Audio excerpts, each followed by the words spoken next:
Hello, thank you for joining us on the Tuesday edition of Journalist Hangout. I'm Ayodele Uzubakun. Today on the program, Nigerian army urges Boko Haram terrorists to surrender, says more than 7,000 soldiers maimed in the war against insurgency. Emir of Zaria raises the alarm, says city has military formations yet under siege of bandits. And later on the show, PDP storms Cross River to receive Donald Duke. Governor Ayade's aide back to the party, pledges to reclaim states and Nigeria from APC. I'll be hanging out with Babajide Kolade Otitoju and Chiawo Lamoke Mwakwo. So if you're ready, let the hangout start now.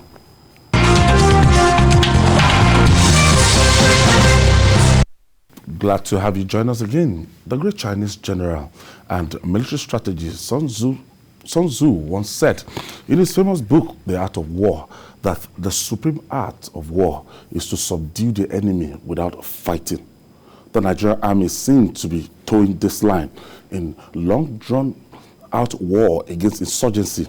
Speaking at a media party organized by the Army for Journalists in Maiduguri, the general officer commanding GOC of 7th Division of the Nigerian Army, Brigadier General A.A.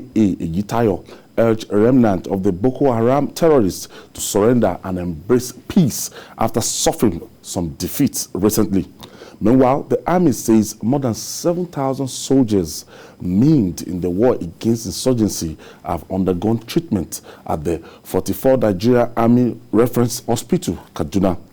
The acting chief medical director of the hospital, Colonel Stephen Onuchukwu, told a visiting delegation from the National Assembly led by the Senate President Ahmed Lawal that the wounded in action soldiers were those brought to the facility since the insurgency began years ago. Jide, I want us to start from these 7,000 soldiers. When you look at the proportion, if this war is over 10 years, if it started 2009, and we've recorded soldiers that they've been maimed during this war against insurgency, that's, I'm sure the army will want to readily release the number of soldiers we've lost to the war. But I'm sure that it should not be something that will be cheerful at all. 7,000 maimed soldiers. Yes. Most of them will be capacitated. Most of them can never fight again. Amputees, you need to go to their hospital because I've been there before.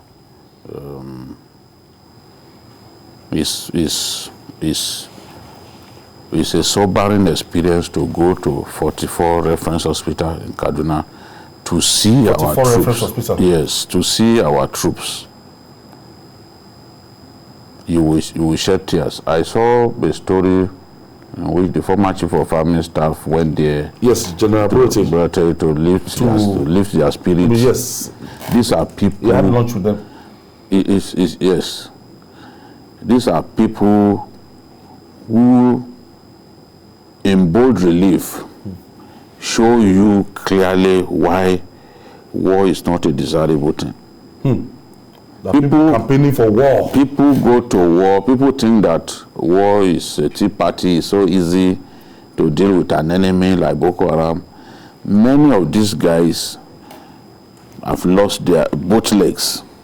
There are videos of Nigerian troops running into IEDs, yes. And you are seeing it as it just happened. The 2 legs are gone. No ambulance in the vicinity. And we are trying to pack them in that state. You can imagine the pain that person is going through. And it is being carried. Because when someone suffers like that, there says that you need to be able to carry that person with some skill. But even their colleagues that are carrying them, they do not even have the experience. They don't have the know-how as to how to, somebody is in that level of distress. They don't know how to approach them. In fact, you will find when the person, some of them will be saying, oh, I'm finished. You hear them say, no, why are you saying you are finished? He could see that he has lost both legs. Now, what else again? So that is the thing. There are so many of them like that. at that hospital. So if you can count who up to have 7,000, lost you can both legs, some lost an arm or both, amputees. Amputees. So when you imagine the army admitting that more than 7,000 maimed, you can only imagine how many soldiers we have lost. The day Senator Ndume gave a kind of just his own rough estimate of the number of troops that we have lost to that war. Of course, they came for him. Those are not the stories that the army wants to hear people talk about. If he was saying that, if he was saying that they have won every phase of the war, of course they will be happy with him. But where they suffer setback and you talk about it, they will not be happy, especially the generals, the senior people in the army. That's the way they are. This war has consumed thousands and thousands of our troops. There are phases of the war that I know that we lost no less than 40 soldiers in one day. Fatality. 40 in just one, no, just even one phase of the war. I'm not even saying that in a day. There could be more lost in that same day, but one phase of the battle. We ran into an ambush in Dambua. There was one in Dambua. We lost up to 44 soldiers. You know, you have, so this is the idea when you see it on social media that this one just wedded last week. And it's gone. Just wedded is gone. Captain, gone. Major, young I still saw one 3 days ago. An army captain. Somebody, one of the soldiers posted. The army has said that soldiers should not post stuff on social media, but somehow people still, yes, you know. So I still saw one a few days back. Apparently a commander who was also lost. I think that one was also a captain. We lose majors, we lose lieutenant colonels. So it's always painful when you lose a commander. We lost a colonel in Metele, that's Colonel Sakaba from Kebbi State. It's painful when you lose a commander because of the training that they must have gone through. But when you talk about all these low-ranked soldiers, oh my God, we've lost so many. Other ranks. We've lost so many. Okay, now, if this captain, I mean, if this GOC, if he's talking about, guys, lay down on your arms, that it's time, that it's not something we love doing to kill you guys, that it's not as if we are bloodthirsty, that it is time you come to join the process so that we can de-radicalize you. Is this showing strength that we are on top of our game at the war front, that we have everything in our hands, that the only thing left for us is to squash these people? Not at all. Because if you see the way the GOC was sounding, it's not. I'll beg to differ, because the GOC, what he had just said, is an element of the policy of appeasement. You know, the Nigerian state has for long decided to embrace, you know, in the fight against this insurgency. Policy of appeasement. Yes, yes. And it has not worked. The process of radicalizing these elements. It has not worked. If you go through the states in the north that have embraced this policy of appeasement, the bandits, most of them, after they must have, you know, come back and surrender their arms. It's just a question of time before they go back. And that is why if you watch the action taken by the Katsina State Governor, Bello Masara, he was the person that was preaching for this issue of, you know, giving them amnesty. And some of them embraced it. But what happened? When they went back, after some time, he now decided to go back to the parliament, you know, the state assembly, to enact, you know, a law that states clearly that these people are criminals and they deserve the maximum penal punishment. So we discovered that wasn't working. Yeah, it wasn't. It's not going to work. When the iron, you have your iron hot, that is when you beat it. Itaya was telling us that the recent, onslaught against these insurgents, had put them in this array. If you are fighting a war of this nature, that is the moment for you to now finish them off. But that is not happening. If this is not the language that insurgents understand, asking them to surrender and lay down their arms.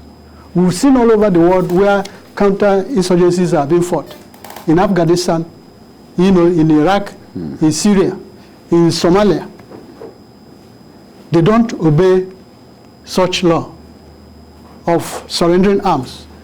So the Nigerian state should give the Nigerian army whatever they need to finish them off. We cannot end this war by getting these people to surrender. Apart from Nigerians, a lot of Nigerians not happy with the process of reintegrating and de-radicalizing these guys. I've listened to commentaries that Nigerians are not happy, that these guys are murderers, they are killers, they're not people that we should try to reintegrate into the community. But General Itaya is saying that, look, guys, we know you have been decapitated and it's time to just lay down your arms. He's talking to a wall. When you are talking to a wall, you are wasting your time. You just face a wall, you are talking. None of them will listen to him. They will listen to him. It's a waste of time. The army came up with Operation Safe Corridor. The idea of Operation Safe Corridor was to embrace Boko Haram elements who are willing to lay down their arms. Yeah. Usually some of them get an opportunity to escape from the forest. And in the process, when they are trying to locate the route, can you see now? See, someone's limb is gone. Well, this is what we were talking before. That's the hospital. Yes, that's the reference hospital, 44. One leg gone. So many people like that. Some of them need to be flown abroad. That is the solution, for some of them. They need to be flown abroad. They can't even be treated properly here. In their life. Yes, they can't even be properly treated here. You either float them abroad, or even some African countries like Egypt that are good health-wise. You can send some of them there. That will make them happy, because I don't think that we have the capacity to give them the best care, even in this hospital. As we speak, you can see that one lost his hand. So now going back, most of them are still young. A lot of them are young. There are very few them who are old people. Going back to the appeal, the appeal that will not achieve anything again. Operation Safe Corridor was meant to bring them close. Then there is a place in Gombe where they try to de-radicalize them. But what we know now is that even some of the people that you are trying to de-radicalize, they still go back to the forest to join their colleagues. And still leak secrets. They go back fully to the heart of killing people. The Senator Ndume was talking about one who even came, killed his dad, stole his cattle, and then sold his things and went back into the forest. So what are we talking about? The people's lives they destroy, they deserve greater attention from us than to be giving attention to these good for nothing boys. Look at what the governor. That was even a joke. That's from a senator who did not know what he was saying. There are times when our senators, especially those of them who don't speak regularly, they just speak sometimes and you get embarrassed. You get embarrassed at what is the thing? Sending terrorists. Who does that now in today's world? Who does that? Who does that?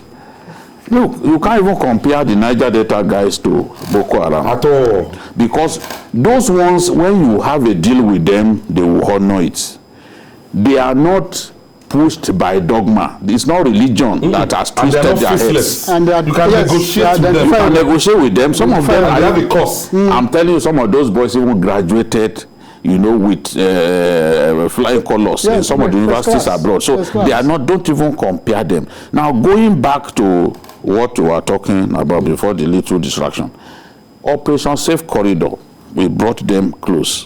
What did we achieve? In fact, Sheka was even mocking the Nigerian army at a point. He said, oh, there was a time you said you are doing Operation Gamma Aiki.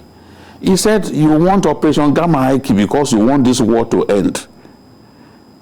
That this war will not end now. Gamma Aiki means finish the job. He said, we are not finishing the job now. You are deceiving yourself. There's nothing like Gamma Aiki. Some years ago. Ananeza Mufara, he said, this is where we are going to start. There's nothing like Gamma Aiki finish the job. No, the job has not finished. Kuna so kuhutane, you want to rest me. That, you know, the madman was mocking our troops. Kuna so kuhutane, Ananeza Mufara. We have not finished anything. We are just starting. So when you are in a position of strength, use that strength. Sure. If what the general wants us to believe is the truth, that they are decapitated them, go ahead and finish the job. That's what we want to see. Yes. We are not interested in you preaching to people who are already converted. You are wasting your time preaching to the converted. They will not listen. They are not. These people prefer to die.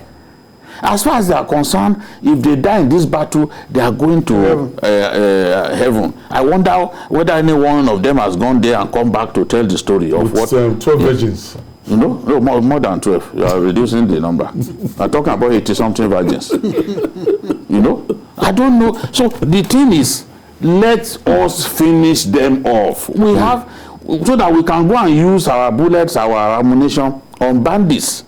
It's about time that we defeated Boko Haram. So if we can defeat them, not preach to them, defeat them, then let's take the battle to the northwest and other areas where bandits are disturbing people. It's as simple as that.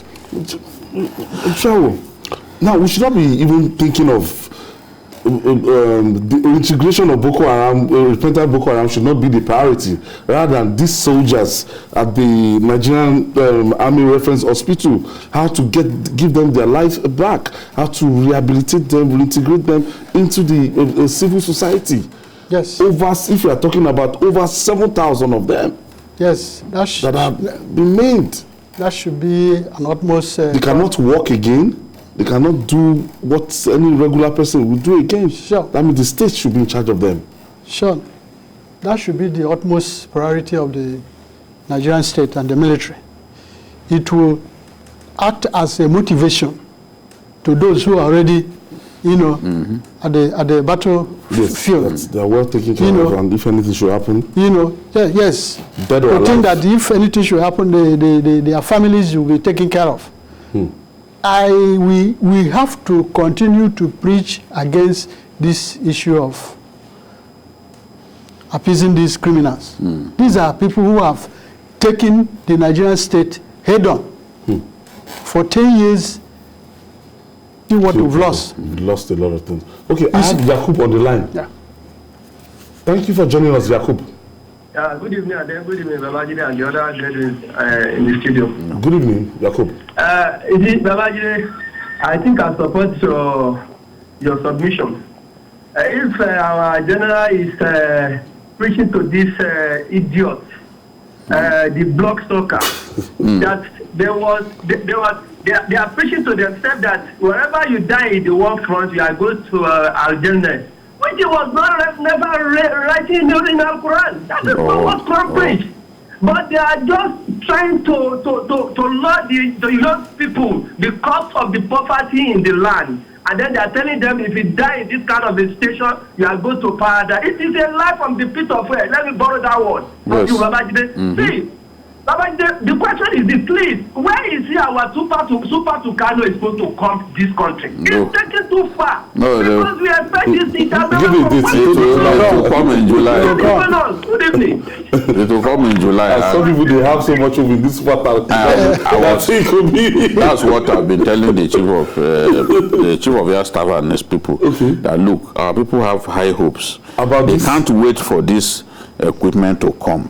Now 6 of them are coming. As I've said repeatedly, The Tucanos alone will not guarantee victory in this war. At all. If you ask me, even what we need the most is the gunship, helicopter gunships. They deliver effective killing of bandits and Boko Haram more than any other platform, because of they are able to fly low, join the troops on Operation Fly Low. That's why it's called ground support helicopters. They support the ground troops, moving with the ground troops. As the ground troops are decimating them, they are doing the mopping up. Like they rarely escape from the top. I'm telling you, I have flown with the Nigerian Air Force on the Mi-35P. Once they hear the sound, they are already running. They know their end has come. So this is the thing. That's why I'm asking that we should buy more of that. I believe more in even those ones. Yes, there are some targets that Tucano will do a fantastic job for you, and it has precision-guided munitions that it can deliver with accuracy. No doubt about that. Fantastic weapon. Now, you will now, even when you have done that, you soften them up, let the helicopter gunship still come and deliver his array of weapons to these bastards. It's as simple as that. So if people should not think that once the Tucanos come, that is the end. No, war is not. It's never fought like that. War is never. Some of these bandits in the northwest, some of them are hiding under rocks. In the hilly areas, there are caves that they've dug. How many bombs are you going to drop on those areas that will kill those people? In Afghanistan, the same problem. Yeah. There are caves where they hide, and no matter how you bomb, you will never get to them. So, finally on this, Chao, when we see that, do you see the military option alone as a way of putting an end to this war? It's from 2009 now, it has been running, and the army man is sounding magnanimous. That's Brigadier General A.A. Yitayo, saying that, look, we don't like to shed more blood. You guys call it a day. Just come and...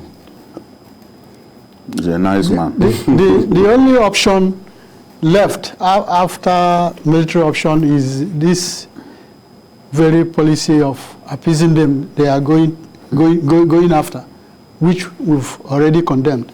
If you have to look at, global-based practices, where insurgency and counter-insurgencies, are fought, is decided on the war front, on the battlefield.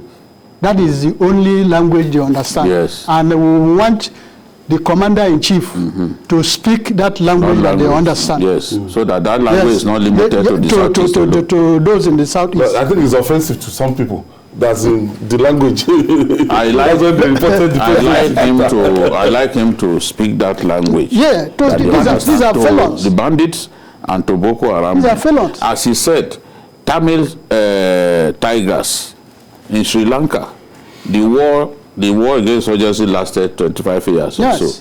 But they killed them until they were left with no fighter again to raise their hand against the government. And today, Sri Lanka is a much peaceful place.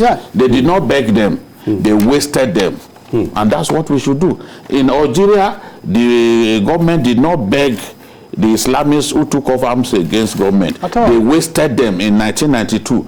There's nothing like begging terrorists. They will not even listen. You are wasting your time when you are begging them. What is your weapon for? Use it against them. Your obligation is to send them to go and meet their maker. That's what. 26 Tucanos the present government has bought. 6 of them will soon come. Are they coming for fun? 12. 12. So they should be deployed for the purpose for which they are procured. Not to beg. Okay. All right. Insecurity continues to be an issue of daily concern to Nigerians.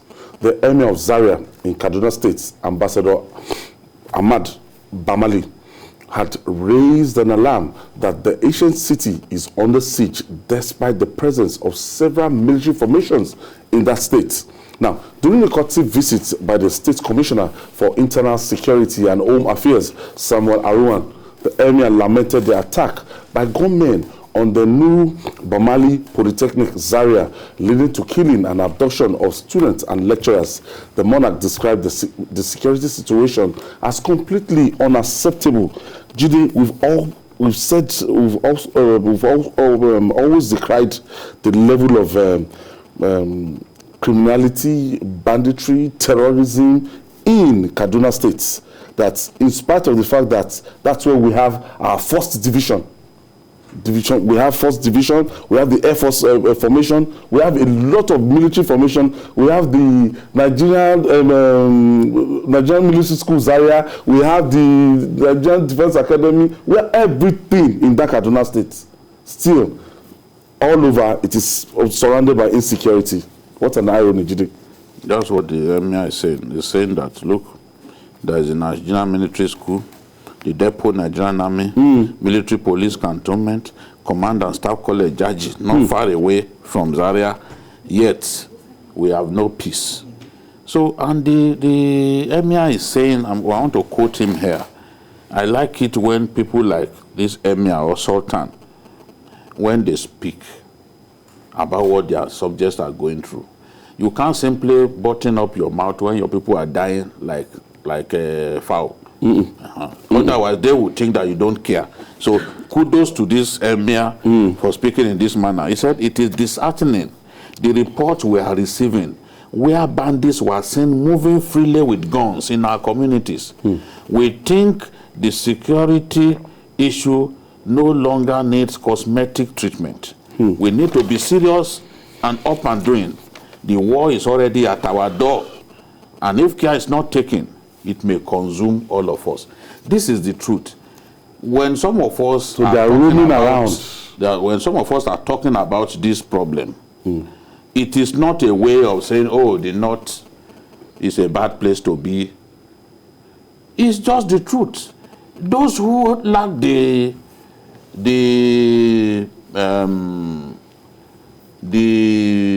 objectivity to come out and talk about the truth, good luck to them. We will talk about it. I was born in Zaria, this same town. And in those days, Zaria was very peaceful. But what do we have today? Zaria is literally surrounded by bandits. They are holding everyone by the jugular. Imagine they went to a community and completely sacked the community. So what you are seeing in Zamfara, what you are seeing in many parts of Katsina, they brought it to Zaria. And that's why this emir is complaining. It is now so bad that even hospitals, according to this emir, people don't want to stay in hospitals because bandits are now raiding hospitals and kidnapping people inside hospital premises. They're not even afraid of the military formations we talked about. Yeah. So what effrontery? If they were afraid of military formations, they wouldn't have abducted those forestry institute students, because the place is not far from the Air Force base. It is not far from the one mechanized division. Not far at all. Yet they were able to take away that number of people. It's a massive shame. And this is the point that this emir is making. Why do we have, in Zaria, we have many military and police formations, yet the town is not safe. People moving around at night, kidnapping people. Look at one of the women who were kidnapped when they raided that school. According to the emir, the woman said she could not walk. The woman now spoke fufu. They pleaded for mercy, and they released her. She said, look, I can't walk at the pace you are dragging everybody into the bush. So they had to leave her. So imagine, pregnant woman taken away, students killed, and some lecturers taken away. Okay, we'll take this break. When we come back, we'll discuss more on the state of insecurity around the country. Stay with us.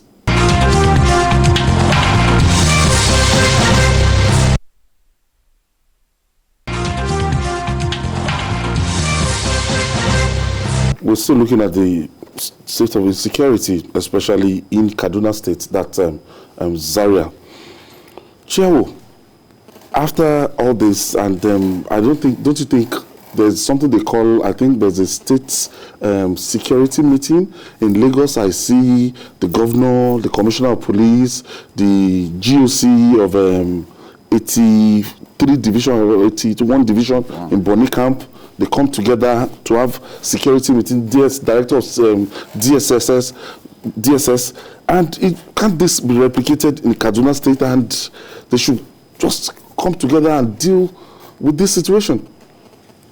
Ayo, what is happening in Kaduna is very petrifying.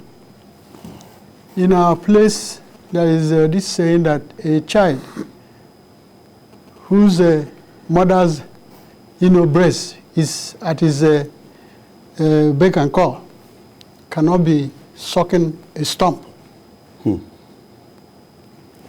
The comment from the Emir underlines the danger we are in. That a place you can say is a fortress that should be feared by non-state actors. That is a place where they are doing their business as if the state does not exist. That is serious. And we said it several times about yes. even the airports. Yes. After some time, that is very difficult to access the road. And that is why the Nigerian state should continue to, tweak its, strategy approach to this, counterinsurgency. But we should ask ourselves, why is banditry so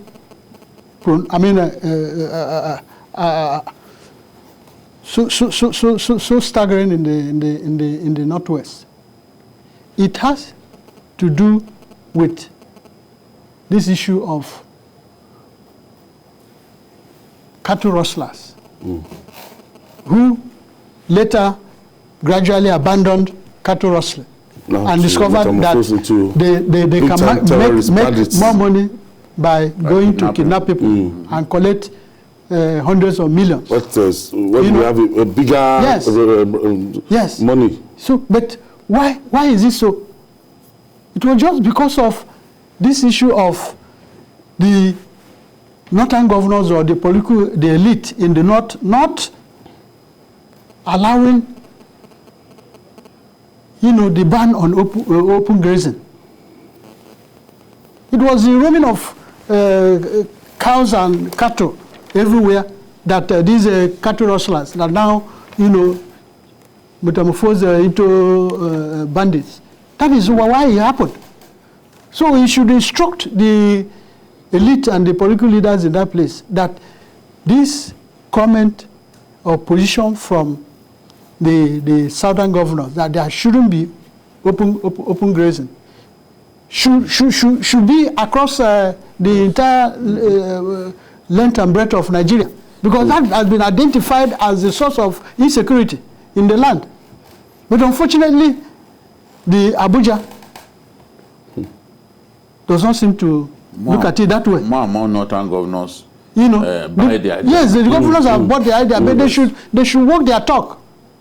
The way the Kano governor has embraced it by providing a distance. So that is the source. If we don't tackle the root of the crisis, it means that more and more of the picture painted by the Emir of Zaria will continue.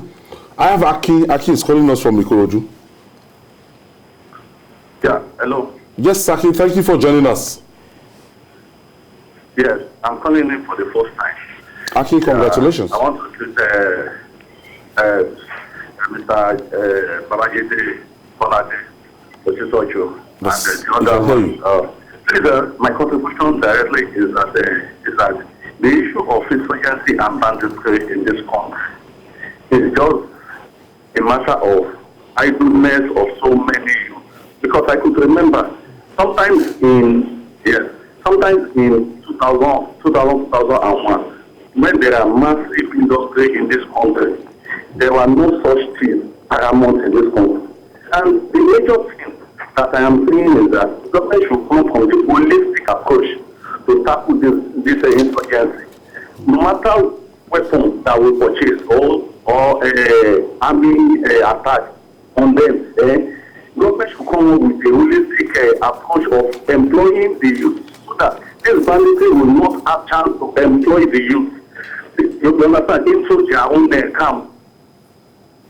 Thank you, Aki, for your contribution. The one thing that is cheering, and I'm so expectant because Mr. President kept it to his chest, but in that interview, what Mr. President said was that we are going to see days ahead that something rapid, something very, very drastic, a measure that he has met with the security chief. He was just saying that he doesn't want to let the cat out of the bag, but Nigerians are going to feel the monumental impacts of what he has on his sleeve, and I became so hopeful. Now, I think that was last time from June 12th, Abi? Was it a day before June? Now, I'm counting this track just to read about the decisive blow. I don't need the president to promise me that he's going to kill bandits, or let's just see the action. Let's see it happen. Promises have been made in the past that were not kept. There's no need. Did Obama announce that he was going to take out Osama bin Laden? We just saw it happen. Covert operation. And they watched it live with Mrs. Clinton. As Secretary of State, watching and showing no emotion. That's a woman with a heart of steel. We don't need these promises. Just go ahead and get the job done. That's what Nigerians are after. It's not every interview that I get excited about. I mean, I'm not such an impressionable person. No. It's not every time that the president speaks or someone else speaks that I get, I travel to Cloud9 and come back. No. Just let us see it's being done. They say seeing is believing. Action speaks louder than words. Let us see. The president we are not spoken. Now the president has spoken. The people, I'm not one of the people saying president must speak, president must speak. You will never hear me say he must speak, he must speak. Honestly, if he chooses not to speak, and I can see action, I'm happy. That will excite me. I'm not excited about speaking or making promises and promises. Are we not tired of being promised that this will happen today, that will happen tomorrow, this and that? No, that's not. Well, Nigerians just want to see an improvement in the security situation, because this is what would define the Buhari presidency. Many years after he has left office, no matter the level of infrastructure that he gives us, it is this security. He was saying it the other day that Nigerians have short memory, this and that. No, the truth is, insecurity has overshadowed your other achievements, and that's why you must now see it as a priority. Deal with the insecurity. Once you deal with it, then people will now begin to talk more about the positive things that you have done. But as long as people are dying, and they will not see those trains, so they won't talk about those trains. It's a natural thing. Security will always seize the headlines anywhere in the world. When people die, that is the headline news. We don't want our people to continue to die. The trains, the infrastructure, they appreciate giant strike and everything. But it will never seize the headlines from insecurity. It will never. That's not how it's not anywhere in the world. So people can say, oh, Nigerian media, they like bad news. Okay, tell me that media in the world that simply likes good news, that will go and put the picture of a woman gave birth to twins on front page, where there is a crime story. Nobody. That's not how the media functions. No. That's not how the stories that trend the most across the world. They are not the positive stories. Bad news. So this is the thing. Focus now on defeating security, even from his home state. There is so much insecurity there. In many local governments, people have fled. Focus on that. When you defeat this insecurity, attention of Nigerians will now come more to the things that you are doing. like 3-4 years ago, it wasn't this bad. At all. And everybody was talking about what Buhari was doing in the war against corruption, what he was doing in other spheres. But suddenly now, everybody is talking about security. Yes. Those who are leaving our country, running away to all these countries, it is insecurity that is driving many of them. That's why it is the biggest problem this government faces, and it has to be addressed. If you don't address it, long after you are gone, that is how your presidency will be defined. That's how it will be defined. There's nothing anybody can do about it. Joe, Yes? you concur with what Jide just said? Of course. You remember what the Emir of Katsina told Audu and the CBN governor in May 2019. When they went to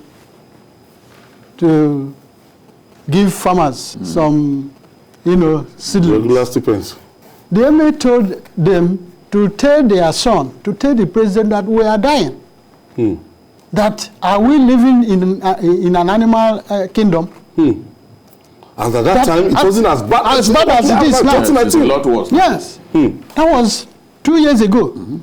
So he should tell the president that we are dying. It's the person who is alive that can farm. That we can no longer go to farm. Oh. And that is the president's home state. Yes.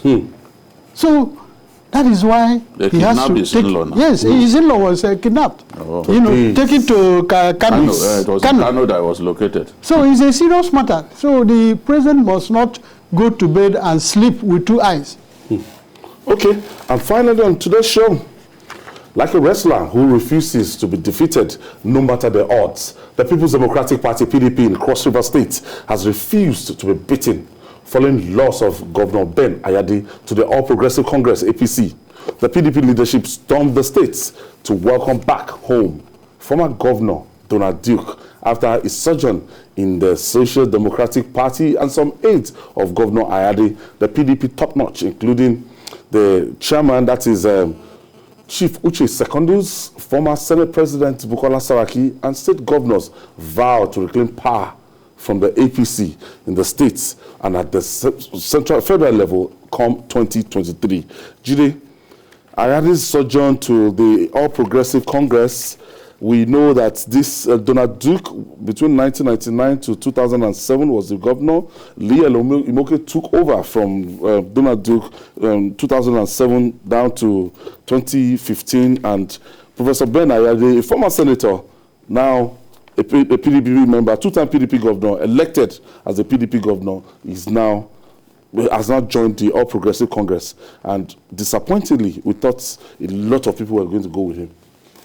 But people stayed back, and today that rally, I saw it, and I said, these are the founding fathers of democracy and modern Cross River states. Donald Duke, when you talk about Donald Duke, I have this very, very good impression about that man. Yes, when you're talking about this, the current dispensation, that was from 1999 till date, 3 persons have ruled the affairs, the political affairs of Cross River State. Donald Duke, Lee Imoke, and a certain Gershom. They decide who wins elections and all that. Now, Donald Duke stepped out of the PDP, which, up till this time, in my view, remained the only visible party in Cross River State. It was like a one-party state. PDP in charge. Akwa Ibom too, one-party state. When we said it that Akpabio cannot win, some of them thought I didn't just like Akpabio. It's not a question of not liking Akpabio. It didn't snatch my wife. But this is the truth. Truth is bitter. He told the president during the campaign that everybody has moved to APC. I looked at him during that rally. I said, you are saying this to the president. But what happened when the election came? It was an overwhelming defeat. He tried to, even in the senatorial race, they thoroughly defeated him there. He won only his local government. Now, going back to Cross River has always been a one-party state, just like Zamfara has always been a one-party state with the people voting for APC or the then AMPP. Now, it is not every time that a governor defects that he is able to reclaim the state for his. I mean, he is able to claim the party for his. When you look at someone like Mahmoud Shinkafi in Zamfara, he defected to the ruling party, the PDP. It didn't stop him from being defeated by Yari. Yes. Bakura. Yari. This Yari. Okay, oh, yes. Yari that yes, the former. Yes. Because he left the family. Sometimes when you leave the family and people are reluctant to go with you, that is a bad sign. That is a bad sign. In the case of Ayade now, in the case of Ayade, his aides are reluctant to go with him. Out of the senators in from Cross River, 2 have remained with the PDP. That's bad news. Out of this House of Reps members, 6 have chosen to remain with APC. Only 1 has gone. No, PDP. With the PDP, only 1 has gone to APC. Commissioners too. What he has told his aides, special advisor and the rest, is go and change the party at your word. A lot of them, because that's the next day change the party secretariat. Some of them are reluctant to do that, and he is sacking them. If you are popular with your people, and the party that you have joined is also popular in that state, and you are carrying everybody along, you don't need to sack people who choose not to go with you, because you can't force people to join that party. There is a lot of work left for APC to do if they truly want to claim that state, and it is not Ayade alone who can do the job. The bigger challenge is the people left the PDP at that time because Ayade was chosen as governorship candidate. Yes. How do you reconcile them with Ayade at this time? If you're unable to reconcile them, some of them will go back to the same PDP and will make sure that APC does not claim the state. So that is the challenge. If they can unite them with Ayade, I'm talking about the Ndoma Egba and all of them that left at that time. So if they can unite them with Ayade, then the party will be on a strong footing. Okay, I think Itainag is also from that state. Yes. Itainag is from Akwa Ibom. Okay, sorry. Now, Eno is the one from John Eno. Now, when you look at, I've never liked the politics of Professor Ayade from the days of his Olympic budget of Rose and Ridsbury, and budget of, we're talking about in trillions. Meanwhile, the actual amount of ground that is can be. Now, Ayade, I don't know what inspired him to say, I want to follow President Muhammadu Buhari, just like his Ebonyi counterpart. Because when you feel the pulse of his people down there, I've been journalists who've traveled around, and I can tell you that, look, in Cross River State, they're not, the APC might be popular there, but it's not as firmly on ground as the People's Democratic Party, rooted as the PDP. If you look at, the politics of the state, you will understand why it happened. The governor lost control of the party structure. Yeah, the party structures were taken away from him, and the politics we've always played in Nigeria is one that the elected governors and presidents, in charge of the party, will dictate whatever happens, and that's the distortion of democracy. If you will actually know exactly what democracy is. So by the time he lost control of the party, so he felt like a fish out of water. So the only political window left for him was just to look for to go straight to APC. Of course, for a long time, He has been in the news as somebody who is very close to the president. So having lost PDP in the state, the available political platform, is APC. That's exactly what happened. Whether he will succeed, in the end, in doing what Napoleon could not do, by making sure that APC rules the state in the next general election. That is what I cannot say, because politics is a game of quicksand. Okay, I have our friend from Kano, Sule Yao Sule, on the line. Thank you for joining us, Sule. Yes, Mr. Ayo, good evening. It's been a while. You see, yes, it's true. I actually prefer to speak on the security issue. Okay. No, you are over on it. Yes. All right, please. You see, there is this angle that I think our security personnel have not explored. Now, the people who sell properties in Kano, recently, they made a revelation that there is high demand of properties in Kano now. And most of those coming to purchase these properties are coming with cash, raw cash. They even cited an example of someone who came to buy a particular property worth 200 million naira and insist on paying cash. This should tell you that outside the banking, these funds are actually coming from the proceeds of kidnapping, because Kano is not too far from the most of these areas that kidnapping is taking place. And this is where you can quietly and easily hide your loot. Why the security personnel are not making use of this angle? They should explore, because this is said they have a rise in the purchase of properties now in the state, because this is an easy way they can hide their loot. Down money. Why can't we make use of this angle? Sule, thank you. Thank you for just that one you dropped. It's weighty enough for us to ponder. Julie? Yes, and these people, when they're asking, they ask for cash. You don't do transfer to them. No. They ask for bike. And the money, the quantum of the money involved. You must bring cash. And how they are even able to move huge sums of money around is what I fail to understand.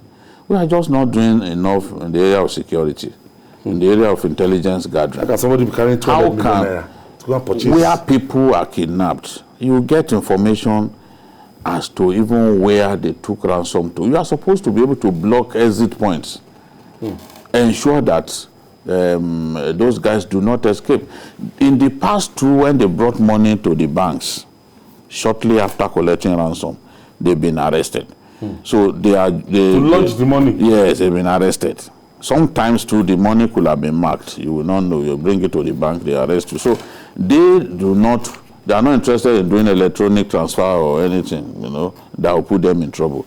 They want cash, because with cash, they can easily escape being arrested. But going back to Ayade, I think that since Uncle Imoke is now the leader of the party, I think now there is some level of excitement that Donald Duke is back with the family that made him governor, and he did so much. So much. He was a fantastic governor.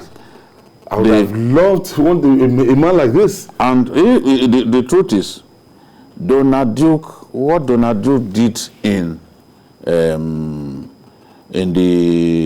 Obudu. This governor comes from Obudu.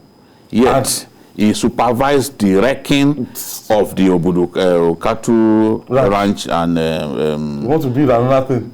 He supervised the imminent death of that. Which should be a thing of pride for Governor. Now, for someone who was not from there, somebody who was not from there did so much.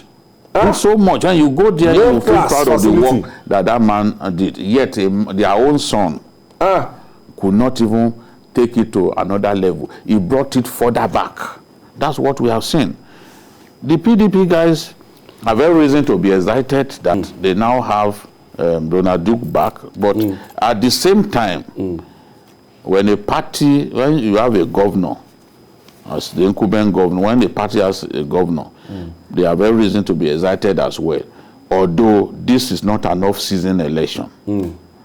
So it is everyone for himself. General election. It's everyone for himself. So we look forward to a very interesting contest in that state. Whether Ayade will be able to deliver the state and stop the clean sweep. Money for the basic 25%. Because PDP has a clean sweep now across the South-South, you know, which is what APC wants to dilute. They have a clean sweep. So whether Ayade will be able to help APC achieve that, the answer is blowing in the wind. Chiawo Lamoke, thank you. Wankwa, thank you for joining us again. Thank you. Anytime, it's always good to be here. Pleasure. And the master himself, Babajide Kolade Toju, thank you for always being there. Thank you. And that's our offering today. Join us tomorrow for another edition of the program. And don't forget to join Journalist Hangout on Sunday from 1:30 p.m. to 3:30 p.m. every Sunday. We're on YouTube, youtube.com/TVC News Nigeria. I'm Ayodele Uzubakun. Bye for now. God bless Nigeria.